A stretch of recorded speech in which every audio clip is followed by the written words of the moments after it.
This online workshop with the College of Exploration has been presented by COSEE Great Lakes with funding from the National Science Foundation and the National Oceanic and Atmospheric Administration, NOAA. Our program lasts through 2010, and we hope you'll find other ways to become involved in Great Lakes marine education through COSEE events.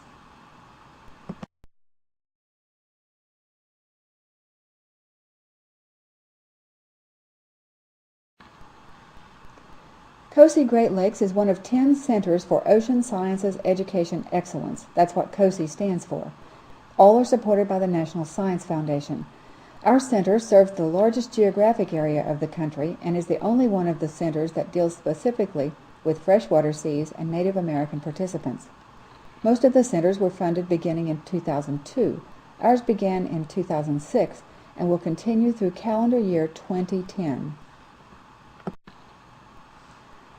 All COSEEs share these common goals: developing partnerships between scientists and educators, extending effective aquatic science education programs and practices, and fostering science literacy through ocean and Great Lakes studies. Because of our region's environmental history, our top goal combines science literacy with environmental responsibility. Here are the other goals that we bring to the national program. We want to link regional education and research communities, add freshwater components to the national network, improve Great Lakes and ocean sciences education, and involve regional tribes in enhanced Great Lakes and ocean sciences learning.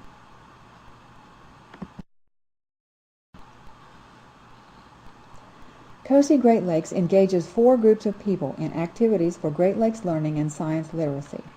Our largest audience is educators, both formal classroom teachers and informal educators in aquaria, parks, zoos, and science centers. These event types on the screen will be explained in the next slides. Some of them are based by lake and some are regional. Any teacher of grades 4 through 10 or informal educator in the Great Lakes may apply for any of the experiences. Our grade levels are limited only because most of our curriculum materials are designed for that grade range. Each year, the program offers a week-long workshop in summer that focuses on one of the lakes, in order as the water flows through them to the sea: Superior, Huron, Michigan, Erie, and Ontario, from 2006 to 2010. In that week-long workshop, educators spend days learning about science from practicing researchers, going on field trips, and using classroom activities to learn ways of incorporating the science into learning settings. Here's the information about the 2007 workshop on Lake Huron. Steve Stewart, the Michigan representative for COSEE Great Lakes, will be the lead organizer on that program. We hope you'll read the blog of last year's workshop to see how exciting such an event can be.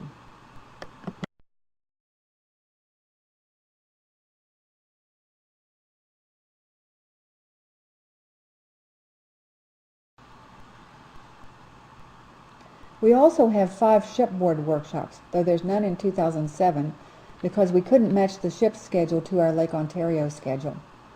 The 180-foot research vessel, the Lake Guardian, from U.S. EPA's Great Lakes National Program Office, is home for 1 week to scientists and educators learning Great Lakes science on the water and at selected shoreline sites. Just look at where we went in Lake Erie last summer. We studied our key topics on water and land: life in the water, geology, hydrology, climate and weather, special issues, and special habitats. Marine Immersion is a scholarship program from COSEE Great Lakes. In addition to its sponsored workshops that we put on ourselves, COSEE Great Lakes has scholarship funds to help Great Lakes area teachers in learning about the oceans through experiences sponsored by regional institutions. The ocean education can occur on the Great Lakes or salty coastlines. For 2007, teachers may apply for a COSEE scholarship to one of the programs listed at the website shown. Scholarship award is contingent upon your acceptance into the program that you choose. Check each program for its application deadlines. Robin Gettle is the person coordinating this year's scholarships. Applications are at the web URL on this screen.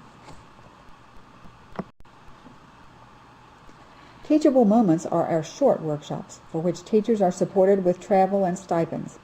They're usually held on weekends during the school year. Each lake leader determines when and where the workshops will be in a given year. The lake leaders are, for Superior, Jim Lubner in Wisconsin; Lake Huron, Steve Stewart in Michigan; Lake Michigan, Robin Gettle, Indiana-Illinois Sea Grant; Lake Erie, Marty Martz in Pennsylvania; and Lake Ontario, Helen Domsky in New York. Since several states border each lake, we try to have teachable moment workshops near state boundaries when possible, so they're accessible to more teachers.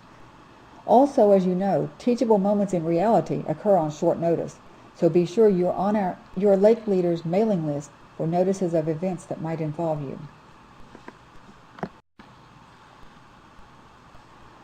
In summer, teachers are selected to assist us in curriculum enhancement. During our first year, we selected our Greatest of the Great Lakes medley of outstanding curriculum activities and matched them to each state's science standards, the National Science Education Standards, Earth Systems Understandings, and Ocean Literacy Principles. In 2007, we'll be searching for exemplary ocean education activities that match our 6 topics. The website of http://COSEEGreatLakes.net has links to the main sources of the Google activities and will keep you updated on each new phase of curriculum work in the project. COSEE Great Lakes has funding for scientists to participate with teachers in our workshops and beyond. Our intent is not only for scientists to share their expertise, but to learn about education as well. Thus, in addition to our educator workshops, we have some special events just for scientists. House calls are when a few selected teachers spend a day with scientists.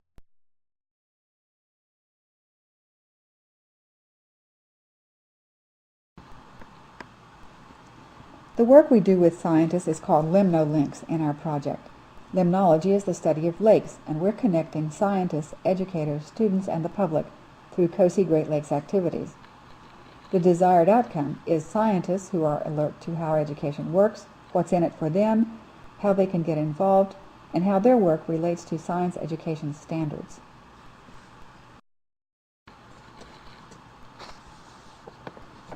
Our COSEE acronym for student activities is OLAKERS, Ocean and Lake-Aware Kids Engaged in Relevant Science.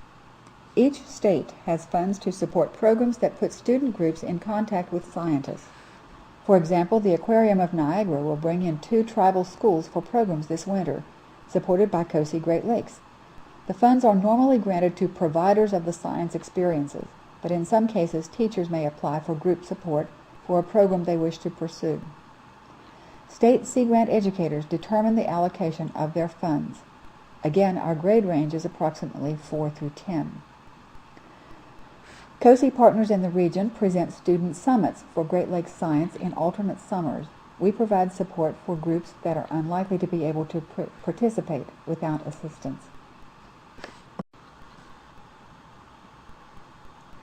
To reach the public, COSEE Great Lakes offers public seminars for Great Lakes science, and this online workshop has also attracted some interested members of the public. We will soon be working with others in the region to develop public-friendly applications and access to the Great Lakes Observing System, GLOSS, for use of real-time data about land and water attributes. Our Sea Grant organizations provide great media outreach for Great Lakes science for the public at no cost to the project. Then, of course, there's our great webpage that was designed to keep people up to date on our events and program progress. Some of our bigger workshops follow a paddle to the sea sequence, starting in Lake Superior and moving through the lower lakes just as the carved Indian boy in his canoe did in this award-winning children's story. Here's Paddle at the bottom of the orange section. In the story, a young Indian in Nipigon country carved the paddle person and wrote on the bottom of the canoe, "I am Paddle to the sea. Please put me back in the water." The path he traveled through the lakes is shown in white on the lake map, and the book tells of his adventures. The Indian boy speaks to his paddle person before setting the canoe into the snow that will melt soon. "Now I'll tell you something. I've learned in school that when this snow in our Nipigon country melts, the water flows to that river. The river flows into the Great Lakes, the biggest lakes in the world. They are set like bowls on a gentle slope. The water from our river flows into the top one, drops into the next, and on to the others. The snow will melt, and the water will run downhill to the river, on down to the Great Lakes, down again, and on at last to the sea. You will go with the water, and you will have adventures that I would like to have. 6 decades of young readers have absorbed the remarkable story, and we use this paddle to the sea to guide COSEE Great Lakes to its connection with the sea. Like the book, the project deals with progressions, from freshwater to salt, from watershed to sea, and with progress, from historical water quality issues to current challenges, from traditional science methods to College of Exploration and GLOS technology, from fragmented management to an ecosystem approach. Changes over time and changes over distance characterize the content and methods of COSEE Great Lakes. You can always catch up on what's happening with COSEE Great Lakes through our website. The personal link that should be most valuable to you would be your state's Sea Grant educator. Those links are in the staterooms for this College of Exploration workshop. We sincerely hope we get the opportunity to meet you in person in a COSEE event someday. Thanks from all the staff at COSEE Great Lakes for your participation in this College of Exploration workshop. And a million thanks to the College of Exploration staff who made it possible.